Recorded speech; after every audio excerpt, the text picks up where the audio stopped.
લાઇબ્રેરીમાં ટેકનિકલ પ્રોસેસનો અર્થ શું છે? પુસ્તકોનો ઉપયોગ માટે તૈયાર કરવાની પ્રક્રિયા. ટેકનિકલ પ્રોસેસના બે મુખ્ય તબક્કા કયા છે? પ્રી કેટલોગિંગ અને પોસ્ટ કેટલોગિંગ. એક્સેશનમાં કયા વિભાગનો ભાગ છે? Technical process. એક્સેશન રજિસ્ટર શું દર્શાવે છે? લાઇબ્રેરીમાં આવેલા દરેક પુસ્તકની નોંધ. ટેકનિકલ પ્રોસેસિંગમાં પ્રથમ પગલું શું છે? એક્સેશન. વર્ગીકરણનો હેતુ શું છે? પુસ્તકોને વિષય પ્રમાણે ગોઠવવા. કોલમ ક્લાસિફિકેશન કોના દ્વારા વિકસાવવામાં આવ્યું હતું? એસઆર રંગનાથન દ્વારા. ડીડીસીમાં કેટલા મુખ્ય વર્ગો છે? 10. ડીડીસીનું પ્રકાશન કોણ કરે છે? ઓસીએલસી. ક્લાસ નંબર એટલે શું? પુસ્તકનો સ્થાન નંબર. કેટલોગિંગનો મુખ્ય હેતુ શું છે? વાચકોને પુસ્તક શોધવામાં સહાયતા કરવી. ક્લાસિફાઈ કેટલોગ કોડ કોના દ્વારા રચાયેલું છે? એસઆર રંગનાથન દ્વારા. AACR 2 નો અર્થ શું છે? Anglo American cataloguing rules. માર્કનો અર્થ શું થાય છે? Machine readable કેટલોગિંગ. આઈએસબીડી કઈ સંસ્થા દ્વારા બનાવવામાં આવ્યું હતું? યુનેસ્કો દ્વારા. એક્સેશન નંબર શું દર્શાવે છે? પુસ્તકનો અનોખો ક્રમાંક. ટેકનિકલ પ્રોસેસિંગમાં ફિઝિકલ પ્રિપેરેશનમાં શું સામેલ થાય છે?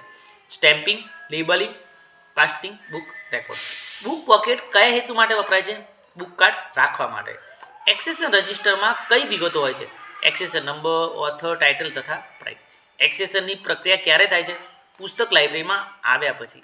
કેટલોગિંગ માટે ઓથોરિટી ફાઇલનો ઉપયોગ શાના માટે થાય છે? નામો અને શીર્ષકોનું એકરૂપતા જાળવવા માટે. સબ્જેક્ટ હેડિંગ લિસ્ટનું ઉદાહરણ કયું છે? Library of Congress subject heading. Call number એટલે શું?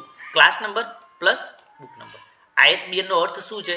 International standard book number.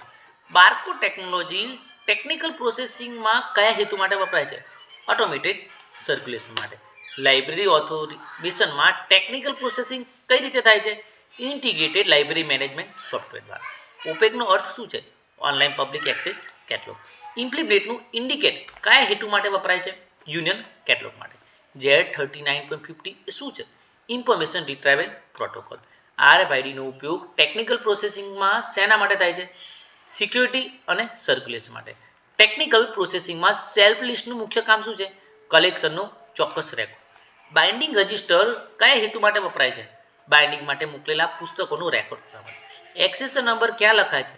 Title page અને back of book. Book card પર કઈ માહિતી હોય છે? એક્સેશન નંબર, ઓથર અને ટાઇટલ.